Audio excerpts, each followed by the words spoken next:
Hey there, guys. Welcome back to the channel. We're having a great day. Today, well, this is a really dear topic to me. If you've been following the videos for many years, you would know that we had a Shelby GT500, GT500 Super Snake, a 350R, and even more Shelbys. We showed all you guys what these cars can do on the track. They're so fast. They're so capable. We even set the 10.6 quarter-mile record with the GT500, and I remember that hitting like a Car and Driver top like news story of the year for 2019 or 2020, right next to the C8 Corvette reveal. Crazy times. We've had so much fun here on the channel. But today in this video, we have to break down what is going on with Ford's leadership when it comes to new cars coming out. We've talked about new spy shots with cars for the Mustang platform. And with the current trends that we see right now, I'm really scratching my head regarding if we should just forget all of what's been said in the past and consider a bright new future with Ford. Is Ford done with Shelby? Are they done? This is so fascinating because we're seeing all these different variants of GT350s, GT350Rs. These are cars that Ford made for the prior generation of S550 platform Mustangs.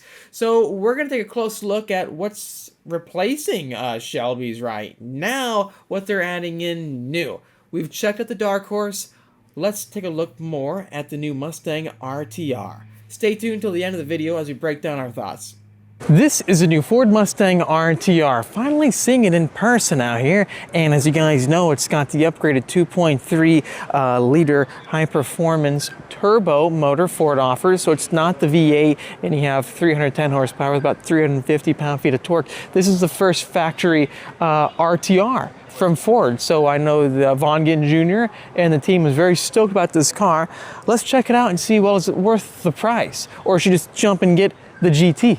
Shelby used to do this, and now RTR is coming in. So you don't have a factory Ford Mustang Shelby, you have a factory Ford Mustang RTR, which stands for Ready to Rock. I thought it was ready to race initially, but no, it's ready to rock. Oh yeah, real quickly, if you are getting a new Mustang RTR or any Mustang and you're concerned about getting damaged from driving on the streets with rocks or more, especially if you go to rallies or to the track, even daily driving, anything can happen.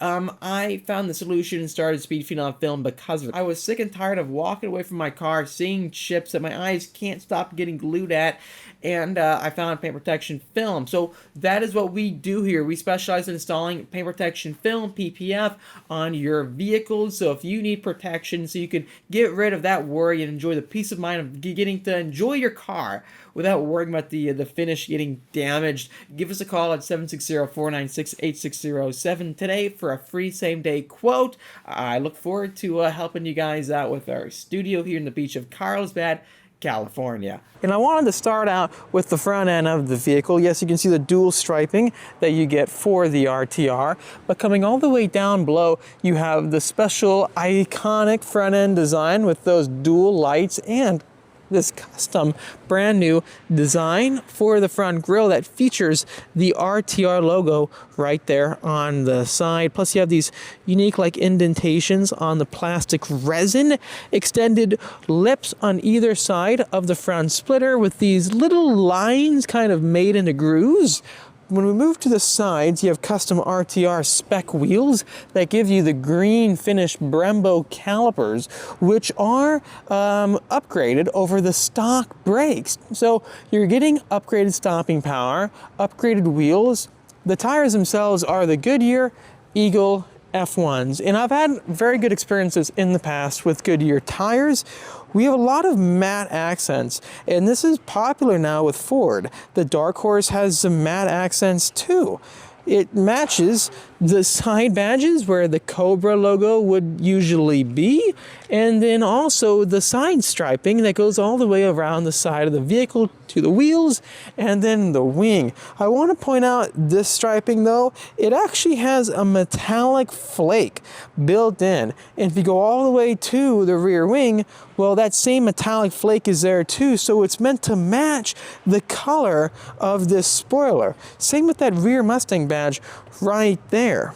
So what I'm shocked about and a bit disappointed with is that you have a more custom interior with this high performance 4-cylinder versus the GTD.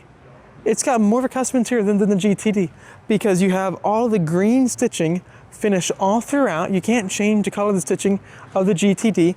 Plus, you have a green drift brake. You don't have a drift brake with the Mustang GTD. Check it out. Green seat belts, green stitching all throughout that interior. And if we zoom in all the way to that brake, parking brake, it's resembling a natural handbrake, right? But it's fully electronics. You can customize the settings and the tuning of the drift brake. So effectively speaking, another new standard feature is the active exhaust. So you get out back, so you can customize between the loud setting, the quiet mode, whatever works best for you for everyday driving. If it's really early, just turn on quiet mode and you're good to go. Overall, this is an expensive Ford Mustang. Base price is about $47,000. So you're looking at V8 Mustang pricing basically. Would you buy this over a V8 Ford Mustang? Let us know down below. Ready, set, Ford, where you're going towards the turbocharged cars, and then the supercharged V8s is pretty much everything within the Mustang lineup. The question is, 50 grand though is a lot. And I remember with the GT350 when that first came out, it started at like $49,000. Crazy to think about how much more money things are getting these days, right? Is it inflation? Is it other factors? Well, you could say pretty much anything, couldn't you? I do know, though, this array of options is good. Dodge, on the other hand, doesn't have a V8 option for their muscle cars or a dedicated drift model. They have the drift features, of course. So having something new that's not a Shelby is exciting to me because it freshens things up. Just like the Dark Horse. What do you think? Is the Shelby name officially gone? Are they going down this future of trying to relate to the younger audience and create new legends that people from the future will look back on towards today? Welcome back to the studio. Now, what I want to make in this video is a few interesting points. They're making a drift dedicated Mustang out of the EcoBoost, which is fascinating to me because usually you would think of a drift car having a ton of horsepower.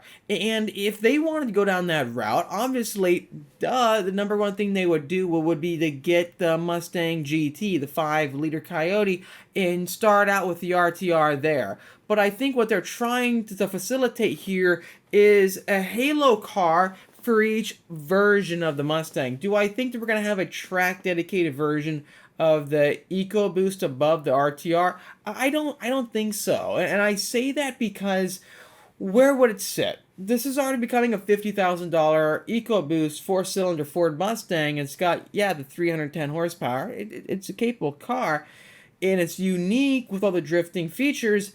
I just think that when you compare price points, capability of these cars, everything's getting so expensive, like way up here to space.